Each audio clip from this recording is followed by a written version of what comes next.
Buenas noches, bienvenidos al banquillo. Vamos a revisar el tema político del momento. Desde el Congreso Nacional se van a tomar decisiones de trascendencia en la presente semana y se espera que en el mes de mayo ya quede claro cómo se integrarán los órganos electorales. A nivel del Consejo Nacional Electoral se tendrán que hacer nombramientos y a nivel del Tribunal de Justicia Electoral igual. El Poder Legislativo se va a pronunciar. ¿Cómo está la agenda para la semana? Nos acompaña la vicepresidenta de la Cámara, la doctora Lizy Matute Cano, que forma parte también de la comisión especial que se integró para este proceso que entra en su recta final. Ya luego vamos a incorporar a otros actores políticos que van a ser claves. Doctora, buenas noches, ¿qué tal? Muy buenas noches, Rosendo. Qué gusto para mí acompañarle esta noche, como siempre, poder conversar con usted, con su inmenso auditorio, hablar sobre este tema que, como bien usted lo dice, es trascendental para la vida política del país, para la vida democrática de nuestra nación, sobre todo después de lo accidentado que fue el pasado proceso electoral y en el entendido de que como actores políticos tenemos que hacer acopio del mensaje que la gente nos dio en la urna.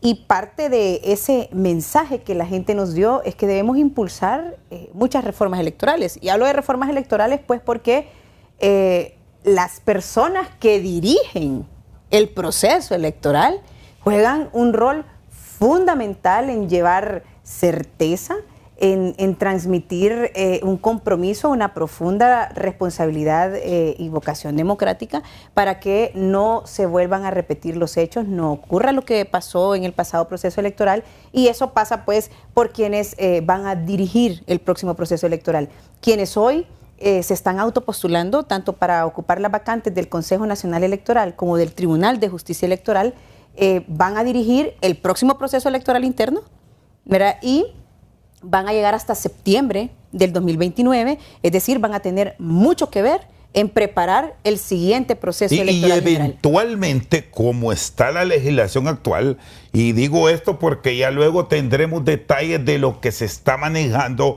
en los círculos políticos, pueden continuar.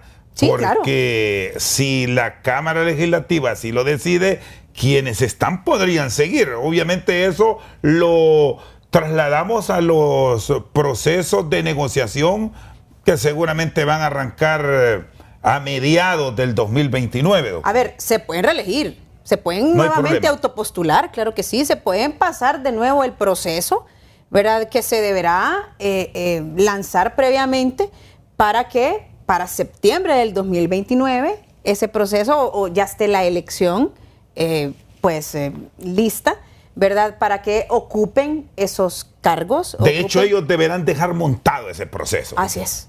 Claro, imagínense, de septiembre a noviembre, ¿cuánto es siendo? 2 meses. Sí, está a la vuelta, de la esquina. Entonces, quienes ocupen esas vacancias van a jugar un papel trascendental en el proceso electoral que viene. Y ningún hondureño quiere pasar o queremos pasar lo que pasamos en el reciente pasado proceso electoral, que estuvimos literalmente en vilo, ¿verdad? Nos preguntábamos, ¿van a haber elecciones? ¿Qué es lo que va a pasar? En principio el 9 de marzo, que pues todos fuimos testigos de lo que pasó, ¿verdad? Y luego el 30 de noviembre, que muchos nos preguntamos, ¿será que vamos a tener elecciones? Una silla vacía de un consejero que estropeó un cronograma electoral desde casi su inicio. Entonces, todas esas vicisitudes que se tuvo a lo interno del Consejo Nacional Electoral, que luego se trasladó a un conflicto en el Tribunal de Justicia Electoral, ¿verdad? Que es el Tribunal de Alzada, ¿verdad? No podemos permitir que el pueblo hondureño vuelva a pasar una situación similar, y por eso al Congreso Nacional le deviene una enorme responsabilidad. Ahora, con la elección de estos ¿qué vacantes? salvaguardas, doctora, van a dejar?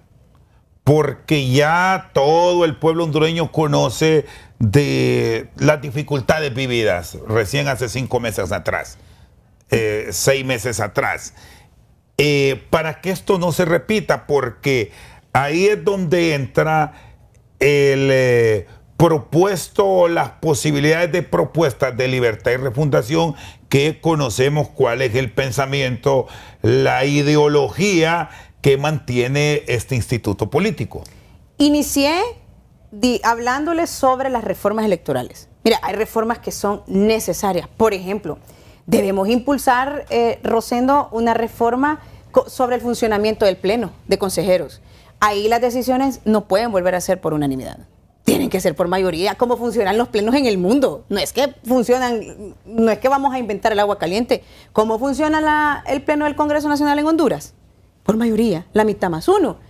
¿Qué paralizó el Pleno del Consejo Nacional Electoral? El hecho que las decisiones se toman por unanimidad. Así lo establece la actual ley electoral. Es decir, esto usted nos adelanta que sí es innegociable, que ahí se va a definir que las decisiones es por mayoría. Debe de impulsarse. Eventualmente se pueden dejar ciertos puntos que la unanimidad debe existir. Es que puede existir unanimidad. ¿Cuántas? Yo introduje una moción en el Congreso Nacional y se me aprobó por unanimidad. ¿Eso existe? La unanimidad existe. Pero cuando contrario censo no hay un acuerdo, por eso no se puede parar. Es que se vota 2-1. Exactamente. Esa es, digamos que lo bonito de la democracia. La democracia no es lo que Liz y Marcela Matute Cano quiera, la democracia es lo que la mayoría decida. Y eso fue literalmente lo que paralizó el Consejo Nacional Electoral en la pasada elección, que simplemente porque a un consejero caprichoso, antojadizamente se le ocurrió decir yo no quiero, o le dieron alguna instrucción, o primando su digamos que su interés partidario y no su interés nacional, no su interés del país, entonces simple y sencillamente paralizó el Consejo Nacional Electoral, dilató el cronograma electoral, y esto no es algo que me lo estoy inventando, Chendo, esto es algo que todos lo vimos, y entonces literalmente no se pudo echar a andar el cronograma electoral, y por eso fue que ocurrieron un sinnúmero de dilaciones que al final tuvieron repercusiones en el mismo proceso electoral. Ejemplo, ¿qué pasó con el famoso TREP? Todo ese tiempo, esos más de 30 días que estuvo paralizado el Pleno de Consejeros, era el tiempo que se ocupó o que se necesitaba de acuerdo al cronograma electoral para poder hacer todas las pruebas de rigor. Entonces, claro, como ya no hubo tiempo para poder hacer esas pruebas de rigor, entonces mire lo que ocurrió con el TREP. Y no estoy excusando a la empresa de ninguna manera, pero probablemente si hubiesen hecho las pruebas de rigor que se necesitaba, no hubiésemos tenido ese TREP que fue verdaderamente, ya sabemos todos qué fue lo que pasó con el sistema. Y de estas reformas que de forma paralela se van a discutir, doctora, ¿qué has advertido en las discusiones? Porque aquí entramos en un escenario que no deja de generar complicación. No se tiene la mayoría calificada lista para la votación, partiendo que encontramos posturas ya públicas de cierto sector del Partido Liberal que desea la continuidad de Libre, otros no. Bueno, nuevamente, Chendo, esa es lo que la democracia, lo que tenemos, pues. Entonces, se tiene obligatoriamente que conversar, que consensuar. Tenemos que llegar a un acuerdo en este Congreso Nacional. En este nuevo Congreso Nacional no hay patadas, no hay imposiciones, no hay interpretaciones ni leguleyadas. No hay mi verdad número 160 ni mi verdad número 745. Ahí hay votos, ahí hay consensos, como debe existir y como debe ser en un parlamento, como es en un parlamento. Si para eso es un parlamento, para hablar, charlar, dialogar, construir, consensuar, que hemos lamentablemente está muy mal visto en nuestra sociedad, pues porque ha sido una práctica manoseada, ha sido una práctica de la que se ha abusado, y que la sociedad lo ve con triquiñuelas y dicen, sí, es que hacen negociaciones bajo la mesa, pero es que en el Congreso Nacional lo que se aprueba debe ser con votos, y para construir la votación, sobre todo en un escenario como el que tenemos en el Congreso actual, donde ninguna de las bancadas tenemos siquiera la mayoría simple, obligatoriamente tenemos que conversar para poder llegar a un acuerdo. Y cuando usted quiere construir un acuerdo donde ninguna de las bancadas, como ya lo dije, tiene la cantidad de votos necesaria, tiene que tener pesos contra pesos, tiene que construir balances. Yo siempre hago la analogía, usted llega a una mesa de negociación y llega con una mochila, tanto una parte como la otra. Usted no va a salir de esa mesa, no se va a parar de esa mesa con la mochila en igualdad de condición. Tiene que dejar algo sobre la mesa, tanto una parte como la otra. Lo importante es construir y que esa construcción sea a favor del país. No está mal dialogar, no está mal llegar a acuerdos, no está mal construir, porque el país necesita esos pesos y esos contrapesos, el país necesita esa construcción, el país necesita que los políticos nos pongamos de acuerdo. Si el pueblo fue lo suficientemente sabio como para no darnos mayoría, ninguno. ¿Y qué nos está diciendo es el pueblo? Pónganse de acuerdo, señores. Y este mensaje ¿lo ha entendido Libertad y Refundación? Pues no sé si lo ha entendido.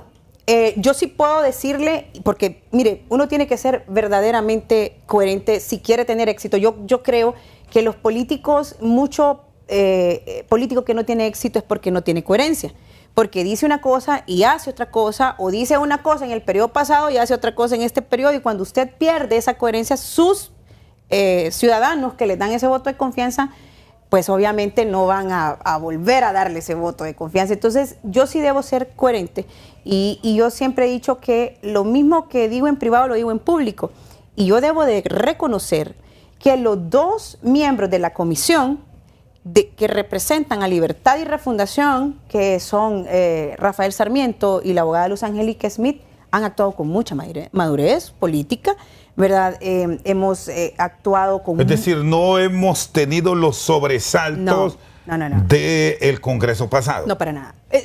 Hablándole propiamente del trabajo de la comisión especial, sí, que estamos evaluando las... Y igual comportamiento, y ya vamos a incorporar al abogado Fernando Castro a este diálogo. ¿Ese es el mismo comportamiento liberal? ¿De Libertad y Refundación? No, ahora voy con el Partido Liberal. No, en la comisión igual, o sea, nos hemos comportado, ha habido total consonancia, decir, hemos escuchado con mucho respeto, hemos dialogado al interno de la comisión, hemos llegado, todos los acuerdos que hemos tenido, por ejemplo, con la matriz de evaluación, con todo lo que nos hemos tenido que poner de acuerdo, ha sido acuerdos unánimes. La evaluación curricular, por ejemplo, los 54 miembros o los 54 ciudadanos que aprobaron esa evaluación curricular inicial, que fue el primer filtro, fue una determinación unánime de todos los miembros de la comisión, incluyendo los de Libertad y Refundación. Es decir, ha habido respeto total por parte de los miembros. Ellos de igual manera han expresado sus valoraciones y nosotros las hemos respetado, al igual que nosotros las nuestras, ellos las han respetado. Así que hemos trabajado con mucha cordialidad, con mucho respeto, y siento, y debo decirlo, que ellos entienden el compromiso y la responsabilidad que esta comisión tiene, porque de esos 18 ciudadanos, Rosendo, que nosotros vamos a proponer a la Junta Directiva del Congreso Nacional, van a salir los seis ciudadanos que van a ocupar estas vacancias, que, como ya le dije, van a tener una gran responsabilidad en el próximo proceso electoral. Bueno, debemos decir que para que todo tenga finalmente armonía y se vote, porque se necesitan, eso sí es innegociable, 86, sí, por lo menos al momento de someter a discusión de la Cámara. ¿De qué va a depender que todo eso salga bien, como han trabajado en la comisión? Pues creo que va a depender en gran medida de los consensos a los que se puedan llegar en el Congreso Nacional. A ver, ¿qué ha sido lo más difícil ahora? Porque recordemos que eran 102 los que se postularon, pero esa primera sacudida y revisión total los dejó con 54. Ahora vamos a otra revisión que los va a dejar con 18. Con 18. 3 para cada cargo. Correcto. ¿Pueden repetir o no? No. No. No. No pueden repetir. Sí hubo ciudadanos que se postularon para ambos puestos, para ambos Pero cargos. allá a la hora final solo lo dejan para uno. Correcto. ¿Qué garantiza, y le debo preguntar eso por la suspicacia del que nos ve, que en esos 3, por cargo, porque van, para entenderlo así, van a postular 3 para que sustituya a Marlon Ochoa, por citar un caso? Igual van a postular 3 para que sustituya a los suplentes, que como tal la figura está ahí. ¿Qué garantía hay para que ahí no vayan a salirnos con que uno es rojo, otro es azul y otro es rojo y negro?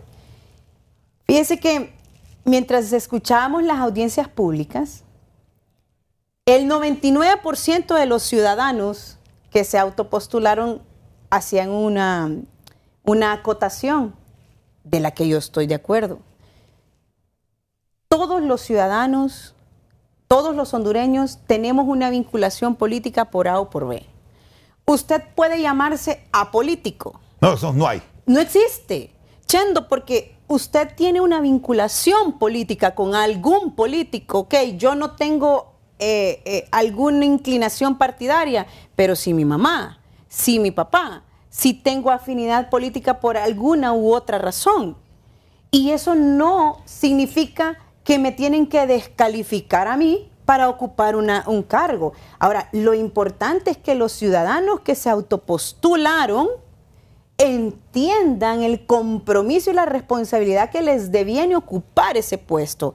Y que entonces, cuando lo ocupen, cuando el Congreso Nacional lo selecciona, comprendan que ahí, sentado en esa silla, ya no le debe primar el amor o el compromiso a un partido político, sino al país, a la nación, que entienda el compromiso que tiene con Honduras, indistintamente de su afinidad partidaria, porque mi afinidad partidaria no me puede descalificar si tengo la idoneidad, Chendo, si tengo el TITE, si tengo toda la parte curricular, si tengo el conocimiento. Mire, ahí hay ciudadanos con unos CVs impresionantes, con unas hojas de vida que usted dice, esta persona está absolutamente calificada para ocupar este puesto. Ahí hay ciudadanos que usted los escuchó en esa audiencia pública y puede usted entender y denotan toda la experiencia electoral que tienen. Y solo porque entonces se hayan identificado con un partido político los vamos a descalificar. Ahora, pero sí están conscientes que esas pruebas les van a dar la certificación y todo el proceso, que no vamos a volver a poner un orate en un cargo de esos. Mire, yo... O un tipo, porque bueno, el comportamiento humano, bueno, y usted es profesional de las ciencias médicas, es complejo.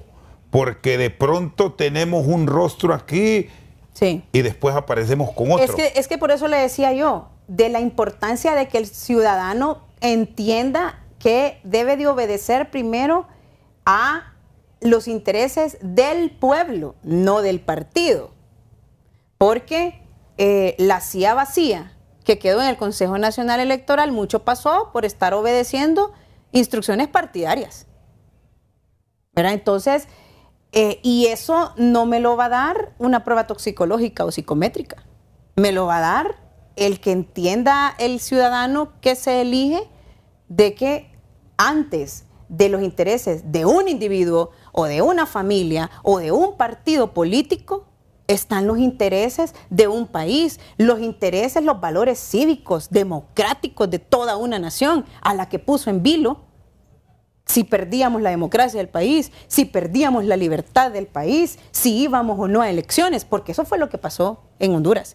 Pero gracias a los caprichos, a la insurrección, a la irreverencia de una persona, puso literalmente en vilo a toda una nación. Eso es lo que no puede pasar. Muy bien, voy a la pausa. Cuando regresemos le vamos a preguntar eso a representantes del Partido Liberal que han entrado este fin de semana ya de forma pública, algunos sectores, a decir que estos cargos, la representación propietaria en el Consejo Nacional Electoral y eventualmente en el Tribunal de Justicia Electoral le debe corresponder a Libertad y Refundación. ¿Por qué tienen esa postura o algún sector del liberalismo que puede cambiar en el diálogo que dice la congresista Alicia Matute? Después de la pausa. Congreso Nacional para elegir en los próximos días a los representantes de el Consejo Nacional Electoral y el Tribunal de Justicia Electoral, después del remesón recién que apartó a algunos funcionarios. Diputado Fernando Castro, hablábamos de la postura liberal. No llega unida la bancada, por lo menos es lo que hemos escuchado. ¿De qué va a depender que la postura vuelva a generar la unanimidad o por lo menos llegar a los números que les permita encontrar la mayoría calificada para esta elección? Buenas noches, Fernando. Buenas noches, Rosendo. Pues ahorita los comentarios que se han escuchado y que vas a escuchar son a título personal de cada uno de los diputados. Estamos esperando que pasen los nombres de los finalistas de las dos entes electorales para podernos reunir como bancada y ahí empezar a poder tomar una determinación ya como partido. Pues el Partido Liberal siempre ha sido conocido porque es difícil conseguir la unanimidad en algún tema y en temas tan torales como estos, pero nosotros siempre nos reunimos, tocamos el tema a profundidad y tratamos de salir lo más unidos posible que podamos. Esperemos que este tema no sea la diferencia. ¿De qué van a tomar punto de partida los liberales para encontrar consenso? ¿De una decisión propia de bancada, Fernando, o escuchando al Central Ejecutivo, si es que todavía le pueden considerar como un ente guía, o es más de bancada?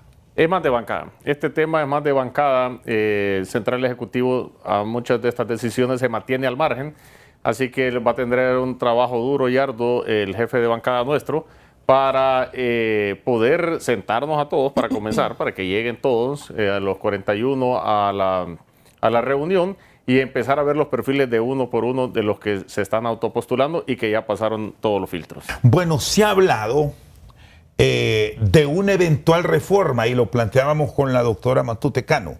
Reforma para, vamos a quedarnos con el Consejo Nacional Electoral en principio, porque son 3 propietarios y hay 2 suplentes. Suplentes que en los últimos ejercicios electorales del país, internos, primarios e internos, es el mismo, y el general, no hicieron nada. Y me adelantaban hace algunos días, eso lo desconocía, que el suplente gana lo mismo que el propietario. Entonces es lo mismo. Y no hicieron nada. ¿Han considerado reforma para volver los propietarios a todo? Mire, sí se ha platicado y se han dado una noticia entre pasillos o chisme entre pasillos, como se dice, de tener un representante por cada partido.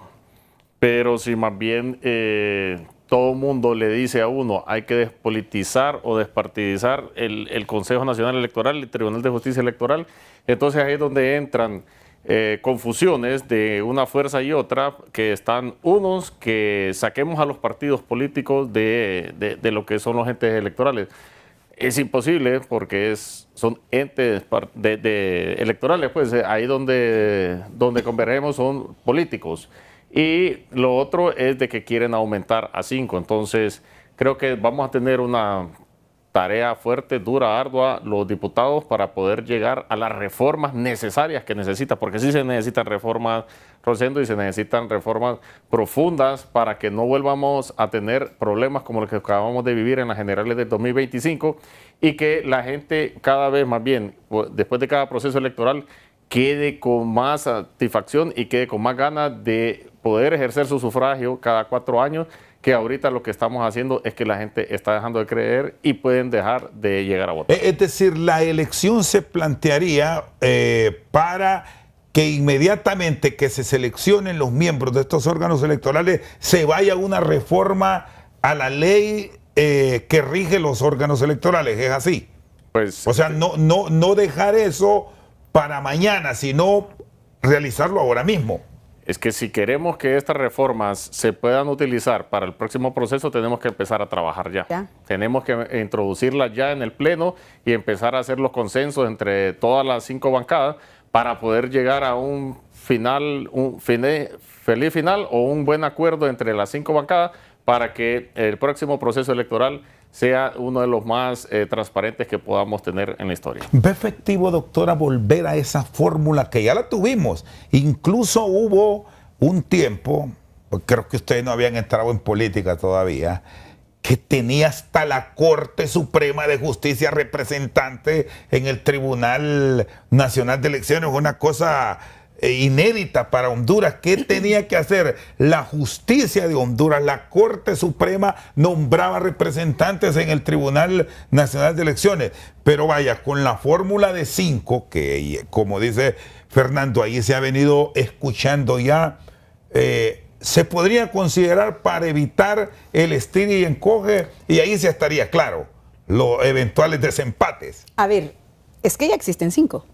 Sí, nada más que los tenemos como suplentes sin hacer nada, escondidos incluso. Bueno, yo debo decir que Carlos Cardona... bueno, al final salvó el proceso. O sea, no podemos desconocer que actuó con mucho civismo. Y la otra dama tuvo miedo. ¿Verdad? Entonces yo siempre trato de hablar bien del que sí, sino no del que no hizo. Entonces, pero Rosendo... tenemos 5, solo habrá que entonces buscar, si fuese el caso, ¿verdad? Si esa reforma fuese la que quisiéramos aplicar, cómo retornar a lo que ya tuvimos, porque sí, ya lo tuvimos. Eso por un lado, pero yéndome un poquito más allá, el primer día, cuando se instaló la legislatura, 25 de enero del 2026, el presidente del Congreso Nacional, el abogado José Tomás Zambrano Molina, constituye una comisión especial. Constituyó 5 comisiones ese día. Una de las 5 fue la Comisión Especial de Reformas Electorales, de la que su servidora fue parte. Luego, cuando se constituyeron las comisiones ordinarias del Congreso Nacional, también soy parte de la Comisión Ordinaria de Asuntos Electorales. ¿Por qué hago esa remembranza? Por la importancia que el presidente del Congreso sabe, pero también todos los diputados tenemos que entender que constituyen impulsar reformas electorales. La comisión electoral la preside el diputado Antonio César Rivera Callejas y hemos ya avanzado en una agenda de reformas electorales bastante amplia. Hemos escuchado a un sinnúmero de organizaciones que nos han hecho las propuestas, a organizaciones de sociedad civil, organizaciones de mujeres, a un sinnúmero de grupos que nos han puesto sus propuestas sobre la mesa, y también, por supuesto, vamos a escuchar a los partidos políticos, Rosendo, porque no podemos desconocer que quienes hacemos principal uso de las reformas electorales o de las reglas electorales somos los partidos políticos, somos los que nos postulamos a cargos de elección popular. Entonces vamos evidentemente en algún punto a tener que escuchar a los partidos políticos nos hemos puesto como fecha límite, digamos pues, o sea, ese es nuestro anhelo, nuestra aspiración, que para octubre de este año nosotros tengamos una propuesta. ¿Y por qué para octubre de este año? Pues porque tenemos luego que empezar la socialización, y si queremos... Sería de esta legislatura, correcto, porque eventualmente algunos puntos tienen reforma constitucional y hay que ratificar. Exactamente, entonces, aunque la reforma electoral no requiere de una ratificación en una segunda legislatura, sí hay reformas electorales que pasan por reformas constitucionales que requieren de una segunda legislatura. Entonces nosotros tenemos que hacer esa propuesta más tardar en octubre, por lo menos eso es lo que nos hemos propuesto como comisión, para que en la segunda legislatura se ratifique. Eso es lo que queremos. ¿Y qué es lo más significativo que presenta como cambio en una legislación política, ya incluso en algunos puntos, doctora y abogado, ya obsoleta? Hay muchos desafíos. Mire, hablamos de distritalización de diputados. Se habla mucho de la segunda vuelta electoral, del balotaje, pero obviamente yo no puedo decirle que todo lo que proponen se va a aprobar, porque es que tenemos que ser realistas, tenemos que ser aterrizados y tenemos que entender hasta dónde nos permite nuestra democracia, ¿verdad? Hasta dónde nos permiten nuestros recursos, porque también pasa por un tema de recursos. Entonces, hay un sinnúmero de valoraciones, de propuestas que nos han puesto sobre la mesa y que estamos escuchando absolutamente a todos los sectores, y habrá que luego analizarlo con un equipo de expertos para luego hacer la propuesta y posteriormente proponérselo al Pleno, que es el Pleno el que lo va a aprobar. Es ahí donde es el último filtro, después de obviamente haber pasado por un proceso de consenso con los partidos políticos y con quienes... Ahora, dentro de todos estos movimientos que se van a dar, se habla también de eventuales permisos.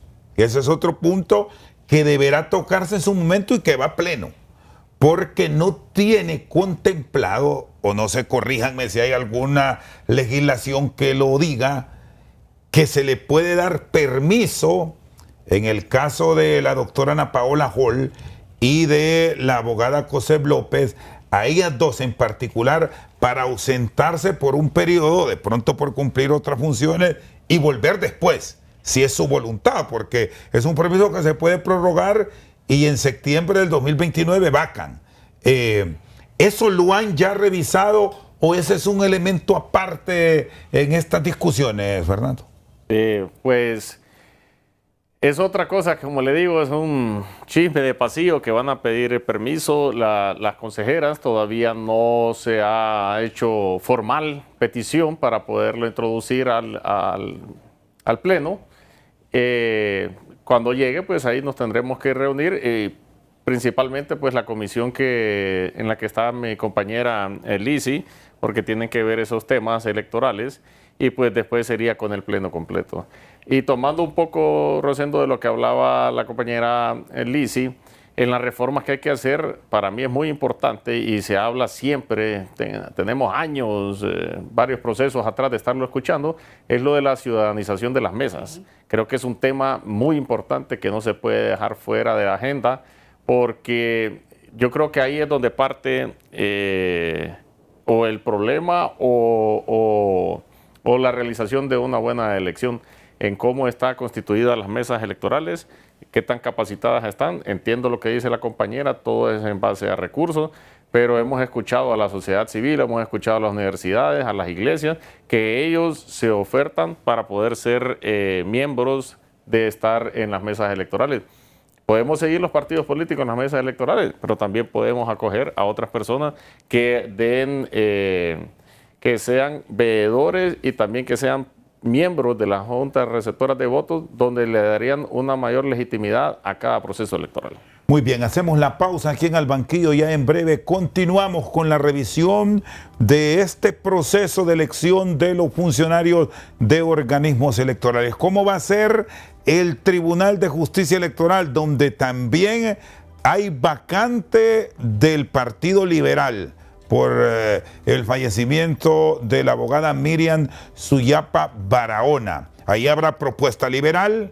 Seguro que sí. ¿Qué va a pasar con la propuesta de Libre y el tema de los suplentes? ¿Qué posibilidades hay en esto que es una negociación política? ¿Qué oportunidades hay para los partidos emergentes? Ya se lo contamos. Seguimos esta noche Al Banquillo en nuestro cara a cara de hoy. A pesar de tener una representación de apenas 1 o 2 diputados, hay opciones para que postulen ciudadanos que tengan algún grado de simpatía con los aún considerados partidos emergentes. Bueno, quiero arrancar, Fernando, revisando el tema de el Tribunal de Justicia Electoral, porque ahí la sustitución será de 4. Y hay 2 propietarios, de momento, más los 2 suplentes, que deberán ser seleccionados, insistimos, por mayoría calificada. Los partidos emergentes tienen opciones. ¿De qué va a depender? Pues mire, nosotros estamos calificando fuertemente las audiencias públicas que se han ahorita presentado los autopostulantes para el CNE, y a partir de martes, miércoles estarán los del TJE. Nosotros no vamos a irnos solo por colores políticos.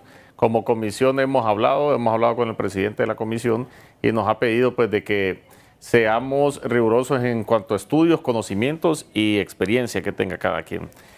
Pues yo le diría que en cuanto a uno de las sustituciones del TJE, que fue por fallecimiento de la magistrada Miriam, pues ahí yo vería bien pues que lo sustituyamos con uno del mismo partido, pues que es mi partido. Los otros pues tendríamos que ver, ya porque ellos fueron por juicio político, se les dio el espacio, no lo supieron cumplir la cabalidad sus funciones y por eso quedaron esas vacantes. Entonces ahí vamos a tener que reunirnos después como comisión cuando terminemos todas las audiencias y ahí tomar la determinación de cómo sería la escogencia para cada uno. Recuérdense que no lo escogemos nosotros, se escoge en el Pleno. Y este es un punto fundamental y vamos a tener la parte directo del nombramiento de el sustituto de la abogada Miriam Suyapa Barahona, que como es de conocimiento, ella en vida tenía una simpatía con el Partido Liberal. Ahí sí tiene claridad ya la bancada en alguna propuesta, se van a reunir, se va a conversar o al final lo van a terminar votando internamente, porque si vemos los postulados, que algunos los conocemos, hay muy buenos profesionales del derecho, porque ahí sí tiene que ser abogado. Sí. Ese es otro punto a considerar, que para el Tribunal de Justicia Electoral tiene que ser profesional del derecho, Fernando. Así es, tiene que ser profesional del derecho y tiene que tener como mínimo 10 años de experiencia o de trabajo en el campo. Creo que esos son los cargos, creo que lo más difícil de escoger. Tenemos muy buenas currículum, tenemos muy buenas personas, esperemos a ver cómo se desarrollan en sus audiencias. En las audiencias del CNE tuvimos muy buenas respuestas, tuvimos muy buenas personas que llegaron autopostulándose, que quedamos muy satisfechos la mayoría de los de la comisión.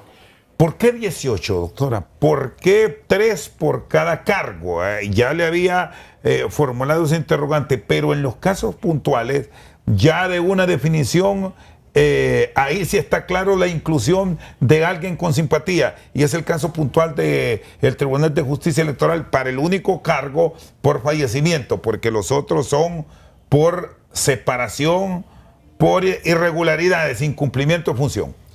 No, para darle distensión al Pleno, para que tengan la posibilidad de selección. Chendo, yo sí, particularmente sí creo que miembros, digamos, que no tienen ninguna afiliación política o ninguna inclinación muy acentuada, tienen posibilidad de ser parte de los órganos electorales. Se lo digo con convicción y se lo digo de verdad, pues porque no solo porque soy parte del proceso y he podido ver con detenimiento y he estado ahí al interno de la comisión y he podido observar sus hojas de vida, he podido estar con detalle en las audiencias públicas, es porque yo creo que tenemos que entender, y lo digo cada vez que tengo la posibilidad de hacer uso de estos medios, que tenemos que hacer acopio del mensaje que la gente nos dio en la urna.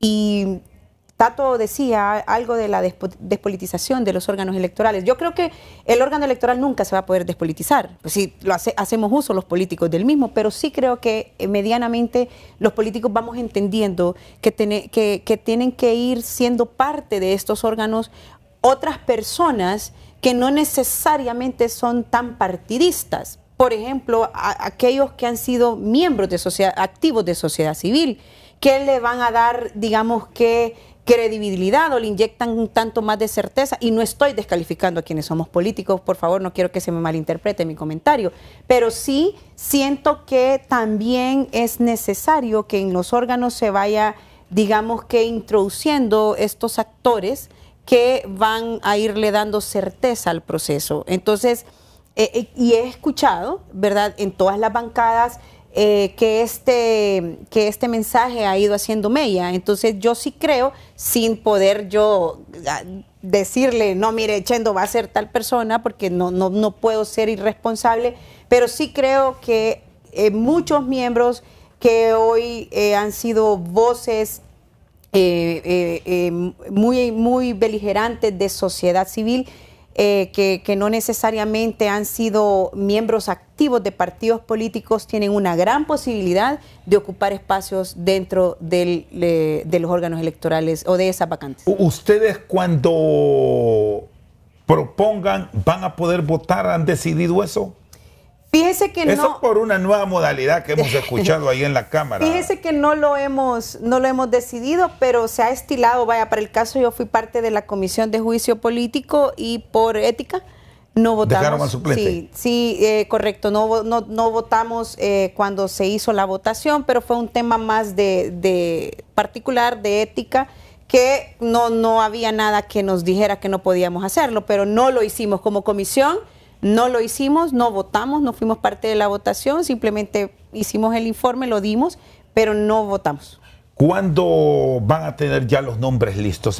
¿Hay algún límite de fecha para decirle al Pleno, aquí están los nombres ya, agenda el presidente, cuándo se eligen? Tenemos tiempos perentorios. La ley establece que son 20 días, pero como el Pleno nos amplió el plazo, ¿verdad? Por el tema de las pruebas toxicológicas y psicométricas, que a pesar de que se hicieron paralelamente con las audiencias públicas del CNE, resulta que dice que son días hábiles, entonces cayó sábado y domingo, y entonces precisamente por eso pedimos una prórroga al Pleno. Hoy nos entregan los resultados de las pruebas toxicológicas psicométricas. Es entonces que el día de mañana y pasado mañana estaremos celebrando las audiencias públicas de aquellos que pues se autopostularon para ocupar las vacancias del Tribunal de Justicia Electoral, a ser magistrados del Tribunal de Justicia Electoral, y luego tenemos 3 días para poder entregar el informe a la Junta Directiva del Congreso Nacional, y esta hace la entrega al Pleno del Congreso Nacional para que se pueda realizar la votación. Las pruebas pueden sacar postulados. Estas pruebas toxicológicas y las psicométricas les pueden decir a ustedes, fulano y sutano no pasó. Así es, nos puede ahorrar un poco de tiempo en las audiencias. No quisiéramos pues que nadie saliera por esas pruebas toxicológicas, pero bueno, esperemos ver los resultados hoy que nos lo envíen y ahí tomar la determinación de cómo se le anunciaría a las personas que ya no seguirían en el proceso, porque tampoco se trata de denigrar ni de desmeritar a nadie, sino que son las reglas del juego y tenemos que seguirlas al pie de la letra. ¿Comunican individualmente o hacen una publicación, siguen en proceso estos nombres? ¿Cómo es el sistema? Al tener las pruebas a mano, vamos a reunirnos como comisión, vamos a revisarlas y ahí vamos a determinar la forma que les vamos a comunicar o hacer saber a las personas que hasta ahí llegó su proceso de autopostulación para ser magistrados del Tribunal de Justicia Electoral. En el Tribunal de Justicia Electoral, que ya este es el segundo que se ha instalado, que actualmente tenemos, si nos vamos unos años atrás, los partidos emergentes lograron una participación.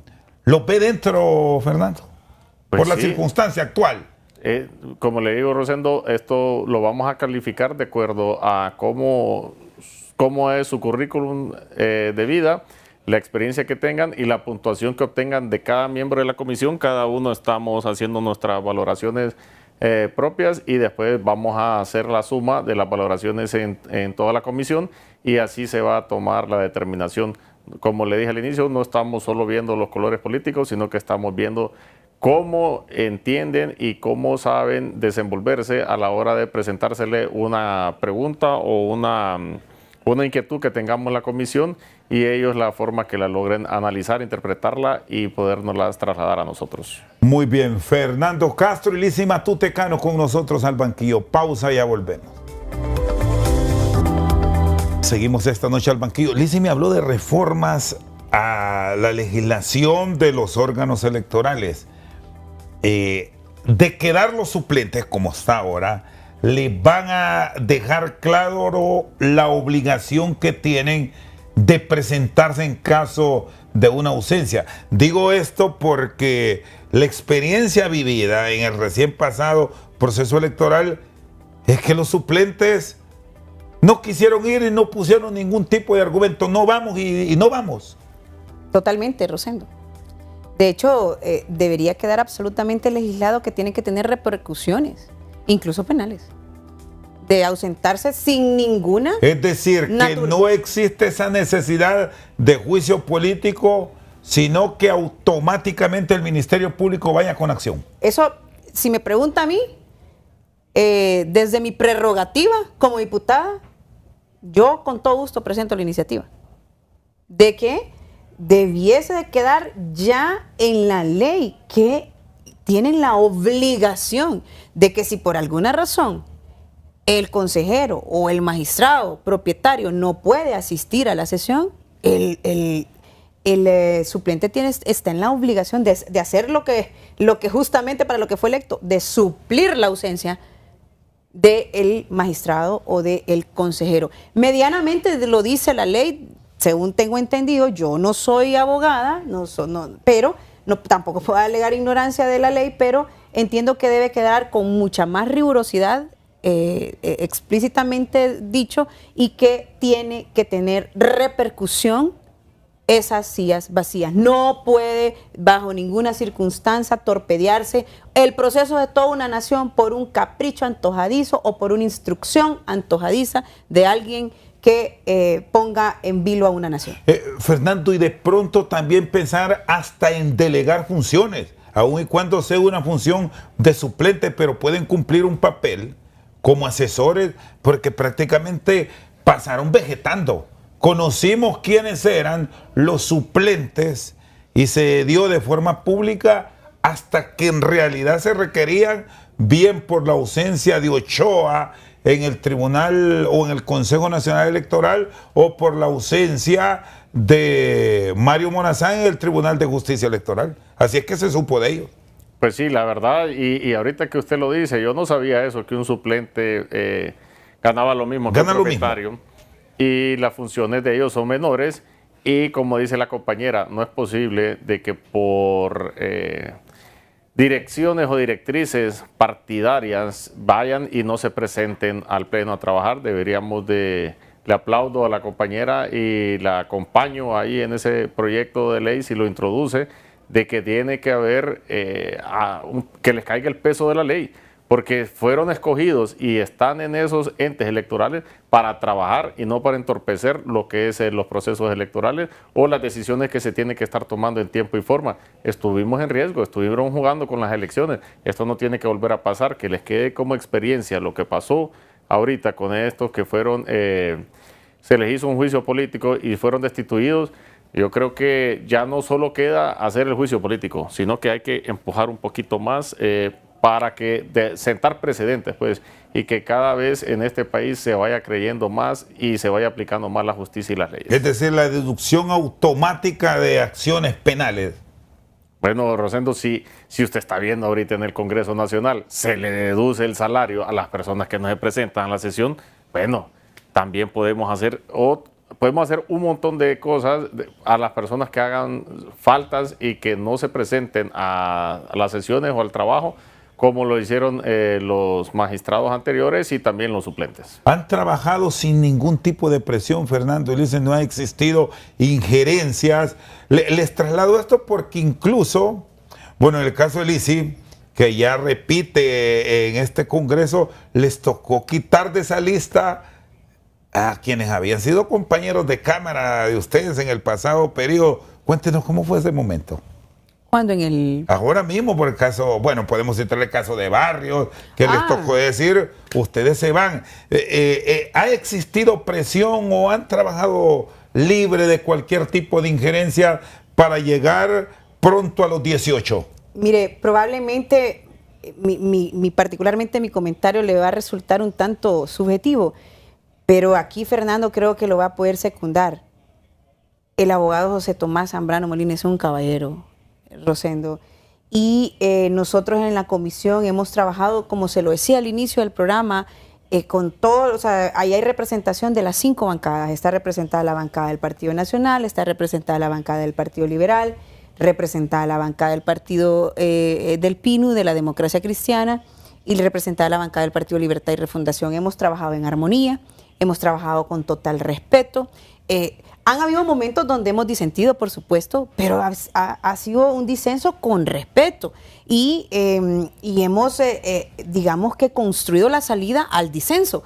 Decir, no, fíjese que yo no estoy de acuerdo con esto, bueno, yo tampoco, pero entonces encontremos un punto intermedio, ¿verdad? Pero, y así ha funcionado la comisión desde el momento que se constituyó. Ejemplo, era miembro de la comisión Germán Osvaldo Altamirano. Renunció porque se postuló, se autopostuló. La bancada del Partido Libertad y Refundación, ellos propusieron a Rafael Sarmiento en su sustitución y el presidente del Congreso Nacional se los respetó, de ninguna manera se los impuso. No le impuso absolutamente a nadie. La bancada del Partido Libre propuso a sus representantes en la comisión. Entonces, así ha sido de respetuoso y de transparente el proceso, porque esto pasa por mucha transparencia para que pueda entonces haber certeza en la selección y en las propuestas que vayamos a proponerle, valga la redundancia, a la Junta Directiva para que vaya a votación al Pleno. ¿Satisfecha con la participación que hubo de mujeres? Porque hasta hace unos años atrás eran espacios cerrados. Y mujeres muy preparadas. Debo decirle que me han encantado muchas de sus participaciones, ¿verdad? Destacadas profesionales que han hecho ponencias valiosas. No podemos, y no quisiera tampoco venir y mencionar algunos nombres, pues porque tengo que mantener mi ponderación, ¿verdad? Como miembro de la comisión, ¿verdad? Pero sí debo decir que han habido ponencias de mujeres que se nota su preparación y me da muchísima, pero muchísima satisfacción y espero, como mujer, que muchos de estos cargos sean ocupados por mujeres. A nivel de la bancada liberal, ¿tienen previsto allá reuniones para ultimar detalles y ver postulados? Ya una vez seleccionados los 18, ¿por quién brindar respaldo, Fernando? Así es. Una vez ya tengamos los filtros hechos como comisión, cuando se pasen los nombres a la Junta Directiva del Congreso, también se va a filtrar a la bancada para que las bancadas ya empiecen a poderse reunir, nos reunamos y podamos ver todos los nombres y, como le digo yo, pasándonos también en currículum. Cuando ya es de bancada, pues muchos van a querer que sea alguien liberal o puede ser alguien independiente también, porque tenemos muchos independientes o personas que ya no pertenecen a partidos políticos porque los partidos fueron desaparecidos en el último proceso electoral. Entonces hay bastante de dónde escoger, Rosendo. ¿Usted votaría por uno de libre que le propongan para esos cargos? Partiendo de la postura que hemos escuchado de los liberales.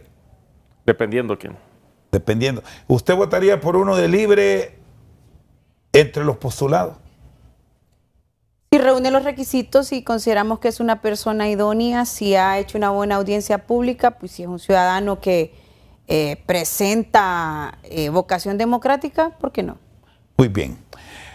Fernando Castro y Lizy Matute Cano con nosotros esta noche al banquillo. Por su sintonía, muchas gracias.